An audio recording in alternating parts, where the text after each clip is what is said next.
So, good evening, sir. Thank you for the opportunity. So இந்த பட்ஜெட்ல வந்து of course income டேக்ஸ்ல நிறைய பெனிஃபிட்ஸ் அவர் Naveen பேசியிருந்தாரு. So benefits நிறைய இருக்கு. ஜிஎஸ்டி பொறுத்த வரைக்கும் இந்த ஜிஎஸ்டி கவுன்சில் டெசிஷன்ஸ் வந்ததுக்கு அப்புறம் ஓவர் த பீரியட் பார்த்தீங்கன்னாலே தெரியும். பெரிய ரேட் சேஞ்சஸோ இல்லை டெசிஷன்ஸோ வந்து ஸ்டேட்ல கன்சல்ட் பண்ணிட்டு பண்ணிக்கலான்ட்டு ஜிஎஸ்டி கவுன்சிலே எல்லாம் எடுத்துக்கிறாங்க. பட்ஜெட்ல பெருசா வந்து அதை பத்தின எந்த இதுவும் வரதில்லை. அஃப்கோர்ஸ் ஏதாவது ஃபினான்ஸ் ஆக்ட் அது ரிகார்டிங் ஏதாவது சேஞ்சஸ் இருந்தால் மட்டும் தான் கொண்டு வராங்க. இல்லாட்டி வந்து பெரிய மாறுதல் அதில் வர்றதில்லை. ஸோ அந்த மாதிரி பார்க்கும்போது இந்த பட்ஜெட்ல ரெண்டு இதாக பேஸ் கேட்டகரியா இருக்குதுங்க. ஒன்று என்னன்னா புது ப்ரொவிஷன்ஸ் தரது வந்திருக்குது. அண்ட் நிறைய வந்து ரெக்டிஃபிகேஷன்ஸ் வந்து கொடுத்துருக்காங்க. ஆக்ட்ல கரெக்ஷன்ஸ் வந்து கொடுத்துருக்காங்க. ஸோ நியூ ப்ரொவிஷன்ஸ் பார்த்தீங்கன்னா ஃபர்ஸ்ட் அண்ட் ஃபார்மோஸ்ட் வந்து ஒரு ஆக்சுவலா ஒரு நெகட்டிவான இதுனே சொல்லலாம். என்னன்னா கிரெடிட் நோட் வந்து ஆல்ரெடி நம்மளுக்கு தெரியும் கிரெடிட் நோட்ஸ் எப்போ நம்ம இஷ்யூ பண்ணுவோன்ட்டு. ஸோ இப்போ ஒரு பில் கொடுக்குறோம், 1,00,000 ரூபாய்க்கு கொடுக்குறோம். அதுக்கப்புறமா வந்து டேர்ம்ஸ் வந்து சரியில்லை, இல்லை ஏதாவது ஒரு ரேட் ரிவைஸ் சொல்றாங்க அப்படிங்கும்போது 90,000 அப்படின்னு ரிவைஸ் பண்றாங்கன்னா அந்த 10,000 கிரெடிட் நோட் கொடுப்போம். கிரெடிட் நோட் கொடுத்துட்றோம். ப்ரீவியஸா எப்படி இருந்துச்சுன்னா கிரெடிட் நோட் போட்டு ஃபைல் பண்ணிடுவோம். ஒரு செக்ஷன்ல ஒரு ப்ரொவிஷன் இருந்துச்சு என்னன்னா அடுத்த அந்த பர்சன் வந்து அடுத்தவங்களுக்கு பாஸ் ஆன் பண்ணியிருக்க கூடாது. ஆல்ரெடி பெனிஃபிட் பாஸ் ஆன் பண்ணிட்டாலும் நம்ம வந்து கொடுக்க முடியாதுங்கிற மாதிரி இருந்துச்சு. இது ப்ராக்டிகலா வெரிஃபை பண்ண முடியாதனால இது இல்லாம இருந்துச்சு. பட் இப்போ வந்து இன் அடிஷன் டு தட் ஒரு கண்டிஷன் சொல்றாங்க. என்னன்னா B2B இருந்தா நம்ம கிரெடிட் நோட் கொடுத்ததுக்கு அப்புறம் ஐஎம்எஸ்ல அந்த பர்சன் வந்து அக்செப்ட் பண்ணா மட்டும்தான் நம்மளுக்கு அந்த டாக்ஸ் லைபிலிட்டி குறையும். ஸோ இப்போ கிரெடிட் நோட்ல பேசிக்கா என்ன நடக்கும் அப்படின்னா 1 lakh போட்டு ஃபைல் பண்ணியிருப்போம். அப்போ நம்ம அதுக்கான டாக்ஸ் 18,000 பே பண்ணிக்கோ. இப்போ 90,000 மாற்றும் போது அதுக்கு குறையிற டாக்ஸ் 1,800 ரூபாயை நம்மளோட அவுட்புட் லைபிலிட்டியில கம்மி ஆகணும். யூஸ்வலா கிரெடிட் நோட் போடுவோம், ஃபைல் பண்ணிடுவோம். பட் இப்போ என்ன சொல்றாங்கன்னா நம்ம கிரெடிட் நோட் போட்டு ஃபைல் பண்ணாலும் அந்த ஆப்போசிட் பார்ட்டி சப்போஸ் அக்செப்ட் பண்ணல, ரிஜெக்ட் பண்ணிட்டாங்க அப்படிங்கிற பட்சத்துல நம்மளுக்கு அந்த 1,800 ரூபா குறையாது. ஸோ இது எங்கன்னா உங்களுக்கு ஏதாவது டிஸ்பியூட் இந்த மாதிரி இருக்கும்போது இது கொஞ்சம் ப்ராப்ளம் ஆகலாம். இந்த ப்ரொவிஷன் வந்து இந்த சிமிலர் ப்ரொவிஷன் ஆல்ரெடி நம்ம நிறைய ஃபேஸ் பண்ணியிருப்போம். எங்கன்னா இந்த 2A ஐடிசியில் பார்த்தீங்கன்னா நான் பர்ச்சேஸ் பண்ணேன், நான் ஜிஎஸ்டி பே பண்ணிட்டேன், ஆனால் அந்த பார்ட்டி பே பண்ணலை அப்படிங்கும்போது எனக்கு ஏன் ஐடிசி பிளாக் ஆகுதுன்னு ஆல்ரெடி நிறைய ஃபேஸ் பண்ணியிருப்பீங்க நோட்டீசஸ். அதே சிமிலர் இது இந்த கிரெடிட் நோட்ல விட்டு போயிடுச்சு. ஸோ பழைய இதில் பார்த்தனால இப்போ அதை உள்ள கொண்டு வந்துட்டாங்க. ஸோ இனி வந்து நீங்க கிரெடிட் நோட் போட்டீங்கன்னா ஆப்போசிட் பார்ட்டி அக்செப்ட் பண்ணா மட்டும்தான் அவுட்வர்ட் லைபிலிட்டியில கம்மியாகும். இல்லைன்னா நீங்க அந்த அவுட்வர்ட் லைபிலிட்டி பே பண்ணது கம்மியாகாது. நெக்ஸ்ட் ஒரு பெனிஃபிட் கம் ஒரு நியூ இது அப்படின்னு பார்த்தீங்கன்னா இந்த அப்பீல் ஃபைல் பண்றது. அப்பீல் ஃபைல் பண்ணும்போது டாக்ஸ், இன்ட்ரெஸ்ட் அண்ட் பெனால்டி மூணுமே இருந்துச்சுன்னா டாக்ஸ்ல 10% மட்டும் கட்டிட்டு அப்பீல் போய்க்கலாம். ஸோ அது கிளியர். பட் சப்போஸ் எனக்கு வெறும் பெனால்ட்டிக்காக மட்டுமே நான் அப்பீல் போறேன் அப்படிங்கிற பட்சத்துல இது வரைக்கும் இருந்ததுல எதுவும் கட்ட தேவையில்லை. டைரக்டா நம்ம ஃப்ரீயாவே அப்பீல் டேரக்டா ஃபைல் பண்ணிக்கலாம். ப்ரீ டெபாசிட் எதுவுமே தேவையில்லை.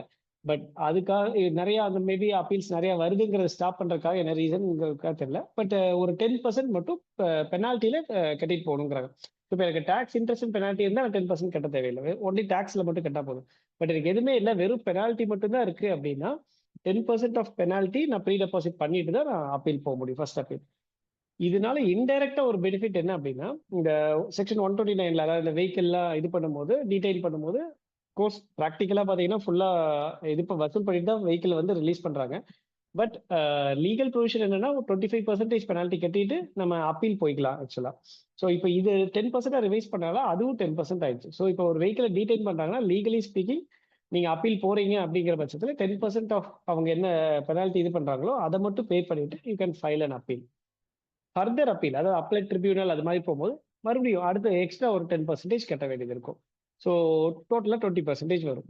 ஸோ திருப்பி இது என்னன்னா இந்த புது ப்ரொவிஷன்ஸ் ஒன்லி வேர் பெனால்ட்டி மட்டும்தான் இருக்குது எனக்கு ஆர்டர்ல, டாக்ஸே இல்லைங்கும் போது தான் இது அப்ளிகபிள் ஆகும். எனக்கு டாக்ஸும் இருக்கு மற்றதும் இருக்குங்கும் போது நீங்க டாக்ஸும் 10% கட்டினா மட்டும் போதும், பெனால்ட்டி நீங்க கன்ஃபியூஸ் பண்ணிக்க வேண்டாம். நெக்ஸ்ட் நியூ ப்ரொவிஷன் என்னன்னு பார்த்தீங்கன்னா track and trace mechanism. So B2B வந்து மோர் ஆஃப் ஒரு ரிஃபைன்மெண்ட்டுக்கு ஜிஎஸ்டி கொண்டு வந்துட்டு இருக்காங்க. இப்போ B2B இன்வாய்ஸ் ஆகட்டும், இவே பில்ஸ், ஸோ எல்லாமே இந்த ஐஎம்எஸ் ஆகட்டும், எல்லாமே B2B வந்து ஒரு நெட்ஒர்க்குள்ள கொண்டு வந்துட்டு இருக்காங்க. பட் B2C வந்து ட்ராக் பண்ண முடியாமல் போயிட்டே இருக்கு. ஸோ B2C ட்ராக் பண்றதுக்கு தான் நிறைய மெத்தடாலஜி கொண்டு வந்துட்டு இருக்காங்க. அதில் ஒன் ஆஃப் த இது வந்து track and trace. So track and trace அப்படின்னா என்னன்னா ஒரு கூட்ஸ் இருக்குன்னா அவங்க சொல்ற கூட்ஸுக்கு யூனிக் ஐடென்டிஃபிகேஷன் மார்க் வந்து இது பண்ணிக்கலான்ட்டு. ஸோ அது ஃப்ரம் ப்ரொடக்ஷன்லேருந்து என் கன்சியூமர் வரைக்கும் அதை ட்ராக் பண்ண முடியும். ஸோ இது வந்து எங்கெங்க மூவ் ஆயிருக்கு, யார்கிட்ட வந்திருக்கு, அல்டிமேட்டா வந்து அதுக்கு டாக்ஸ் சஃபர் ஆயிருக்கா அப்படிங்கிறது. இப்போ என்னன்னா பழைய எக்ஸைஸ்ல இந்த இஷ்யூஸ் இருந்துச்சு.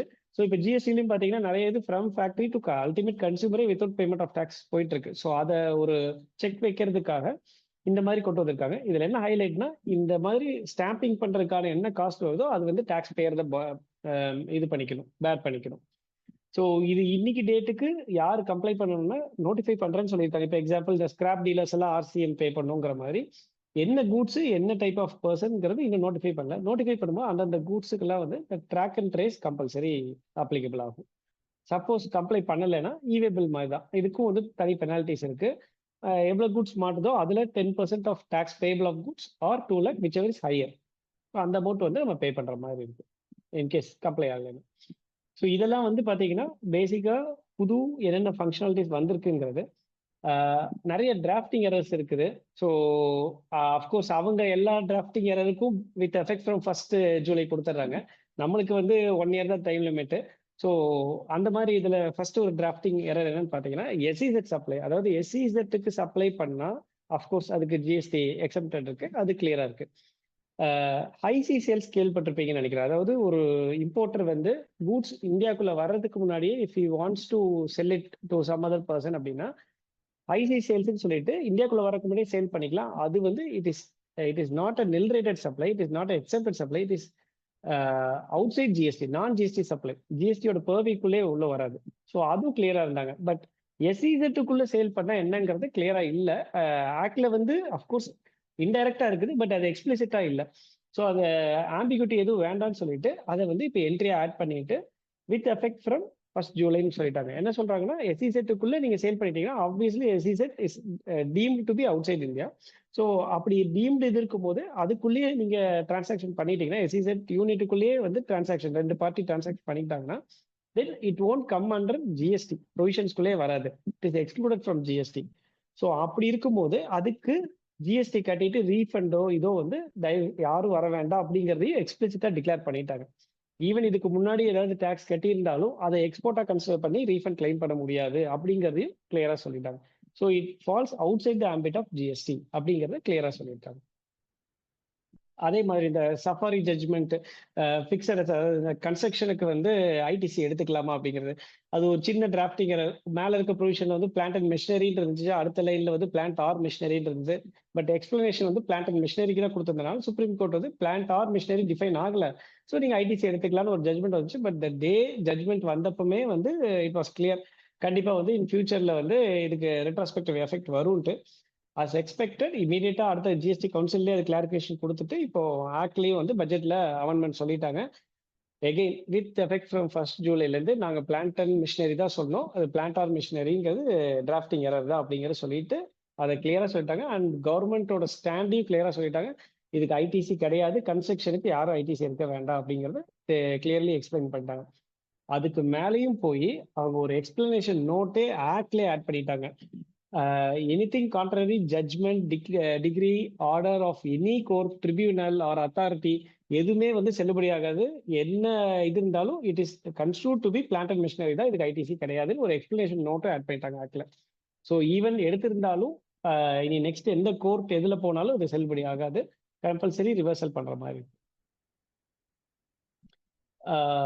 ஜிஎஸ்டி ஆன் வவுச்சர்ஸ் நிறைய பேருக்கு தெரியும். இப்போ ஒரு 1000 rupees கிஃப்ட் வவுச்சர் 2000 வாங்குறோம். அஃப்கோர்ஸ் அந்த வவுச்சர் வச்சு திருப்பி கூட்ஸா வாங்க போறோம். ஸோ பேசிக் இதே வந்து நம்ம வாங்குற கூட்ஸுக்கு ஜிஎஸ்டி பே பண்ணுறோம், ஸோ வவுச்சர்ஸ்க்கு ஜிஎஸ்டி கிடையாதுங்கிறதா. பட் அதையும் ஒரு கிளாரிஃபிகேஷன் December 31 கொடுத்துருந்தாங்க. ஸோ அந்த டிசம்பர் கிளாரிஃபிகேஷன்லேயே பார்த்தீங்கன்னா ஆக்ட்ல செக்ஷன்ஸ்ல இதுலலாம் வந்து இந்த மாதிரி தான் சப்போர்ட் பண்ணுது, இதுக்கு ஜிஎஸ்டி கிடையாதுங்கிற மாதிரி தான் கொடுத்துருந்தாங்க. So on top of that section 12லயும் 13லயும் வவுச்சர் சம்பந்தமா சில ப்ரொவிஷன்ஸ் இருந்தது டைம் ஆஃப் சப்ளைக்கு. ஸோ அது ஆம்பிகுட்டி வேணாம்னு சொல்லிட்டு அதையும் ரிமூவ் பண்ணிட்டாங்க. So vouchers principal to principal basis, அதாவது வவுச்சர் வாங்கி நீங்க வவுச்சரா சேல் பண்றீங்கன்னா அதுக்கு டாக்ஸ் கிடையாது. Even principal to agent basis வந்தாலும் டாக்ஸ் கிடையாது. ஒன்லி அந்த கமிஷன் ஏதாச்சும் இருந்தால் மட்டும்தான் அதுக்கு ஜிஎஸ்டி டாக்ஸபிள். அதை அந்த கிளியரா வந்து அந்த சர்க்குலர்ல சொல்லிட்டாங்க. ஸோ அதை சப்போர்ட் பண்ற மாதிரி அந்த செக்ஷன்ல இருந்த வவுச்சர்ஸ்ங்கிற இதை ரிமூவ் பண்ணிட்டாங்க. நெக்ஸ்ட் வந்து இந்த ஐஎம்எஸ் பேஸ் பண்ணி இனிமேல் வந்து ஜிஎஸ்டிஆர் 2Bங்கிறது ஆட்டோ ஜென்ரேட் கிடையாது. நிறைய பேர் இப்போ ஐஎம்எஸ் யூஸ் பண்ணி பழகிருப்பீங்க. ஸோ ஐஎம்எஸ்ல நம்மளுக்கு என்ன பில்ஸ் வேணும் வேண்டாம் அக்செப்ட் ரிஜெக்ட் என்னங்கிறது நம்ம கொடுக்குறோம். ஸோ அதை பேஸ் பண்ணி தான் வந்து நம்மளுக்கு வந்து 2B ஜென்ரேட் ஆகுது. ஸோ இதுக்கு முன்னாடி இந்த ஆகஸ்ட்டுக்கு முன்னாடி வந்து ஆட்டோ ஜென்ரேட்டட் 2Bன்னு ஒன்று வந்திருக்கும், அதை பேஸ் பண்ணி பண்ணணும். இனிமேல் அப்படி கிடையாது. நம்ம ரிஜெக்ட் பண்ணோம்னா அது 2Bல வராது. ஸோ அதனால அந்த ஆட்டோ ஜென்ரேட்டுங்கிற வேர்டை ரிமூவ் பண்ணிட்டாங்க, அவ்வளவுதான். So 2B will be generated based on நம்மளோட அக்செப்டன்ஸ் ஆர் ரிஜெக்ஷன் பேஸ் பண்ணி ஜென்ரேட் ஆகும். அது போக ஒரு சின்ன இதை ஆட் பண்ணியிருக்காங்க. ப்ரொவிஷன் என்னன்னா, இந்த 2Bல பார்த்தீங்கன்னா காலம்ஸ் நிறைய ஆட் ஆகிட்டே போகும். கவனிச்சிங்கன்னா அக்செப்ட் பண்ணுறோமா, ரிஜெக்ட் பண்ணுறோமா, இது போக நிறைய இது மாதிரி காலம்ஸ் ஆட் பண்ணுறதுக்கு ஆக்ட் லெவலையே அமெண்ட் பண்ண தேவையில்லை, ரூல்ஸ்லேயே பண்ணிக்கலாம்னு சொல்லிட்டு ஒரு சின்ன இதை ஆட் பண்ணிட்டாங்க. ஸோ எப்போனாலும் நோட்டிஃபை பண்ணிக்கலாம். எக்ஸ்ட்ரா 2 காலம் வேணும், எக்ஸ்ட்ரா 3 காலம் வேணும்னா 2Bல கொண்டு வரதுக்கு ப்ரொவிஷன் ஏற்படுத்தியிருக்காங்க ஆக்ட்ல. இது இன்னொரு கேஸ்ல தான். இந்த மெயினா பாத்தீங்கன்னா கவர்மெண்ட் கிட்டேருந்து வர சர்வீசஸ், லோக்கல் அத்தாரிட்டி சர்வீசஸ்லாம் வந்து ஆர்சிஎம்ல நம்ம பே பண்ற மாதிரி இருக்கும். ஸோ சில ஆக்டிவிட்டிஸ், இப்போ எக்ஸாம்பிள் டெல்லி டெவலப்மெண்ட் அத்தாரிட்டிலாம் வந்து லோக்கல் அத்தாரிட்டி கிடையாது அப்படிங்கிற மாதிரிலாம் கேஸ் லாஸ் இருந்துச்சு. ஸோ அதெல்லாம் கிளாரிஃபை பண்றதுக்காக ஒரு கிளியர் எக்ஸ்பிளனேஷனோட வந்து டிஃபைன் பண்ணிட்டாங்க. இதுதான், இதெல்லாம் தான் வந்து will be covered under, of course each and everything will be covered under local அத்தாரிட்டிங்கிற மாதிரி ஒரு டீடைல்டு டெஃபினேஷன் கொடுத்துருக்காங்க. ஸோ எனி திங் ஒரு கவர்மெண்ட் சைட்லேருந்து வருது அப்படின்னா it is considers local authority. அதுக்கு ஆர்சிஎம்ல பே பண்றோமாங்கிறத செக் பண்ணி நெக்ஸ்ட் ஃபர்ஸ்ட் ஏப்ரல் 2025லேருந்து இன்னொரு அடிஷ்னல் கம்ப்ளைன்சஸ் பண்ண வேண்டியது இருக்கும். ISD, input service distributor. So ஒரே ஒரு ஜிஎஸ்டி ரெஜிஸ்ட்ரேஷன் இருந்தால் பிரச்சனை இல்லை. நம்மளுக்கு 2-3 ஜிஎஸ்டி ரெஜிஸ்ட்ரேஷன் அக்ராஸ் ஸ்டேட்ல எல்லாம் இருக்குது அப்படிங்கும்போது, இதுக்கு முன்னாடி ஆப்ஷனலா இருந்துச்சு. நீங்க வந்து பில்லை வாங்கிட்டு, சே எக்ஸாம்பிள் இப்போ எனக்கு ஒரு 5 பிரான்ச் இருக்கு, கர்நாடகா, கேரளா எல்லா இடத்துலயும் இருக்கு. நான் வந்து ஒரு சாஃப்ட்வேர் யூஸ் பண்றேன், பில்லிங் சாஃப்ட்வேர் நான் பர்ச்சேஸ் பண்றேன்னா ஆப்வியஸ்லி ஹெட் ஆஃபீஸுக்கு தான் பில் பண்ணி வரும். ஆனா நான் பண்றது பாத்தீங்கன்னா அந்தந்த பிரான்ச்சுக்கு ஸ்பெசிஃபிக்கா நான் மாடியூல் டிசைன் பண்ணியிருப்பேன். ஸோ அந்த மாதிரி இருக்கும்போது இன்புட் சர்வீஸ் டிஸ்ட்ரிபியூட்டரா கம்பல்சரி ரெஜிஸ்டர் பண்ணி அந்த ப்ரொபோர்ஷனேட் ஐபிசி அந்தந்த பிரான்ச்சஸ்க்கு நான் வந்து ட்ரான்ஸ்ஃபர் பண்ணி ஆகணும். ஸோ இதுக்கு முன்னாடி இது வந்து ஆப்ஷனலா இருந்தது, இப்போ வந்து மேண்டேட்டரி ஆக்கிட்டாங்க.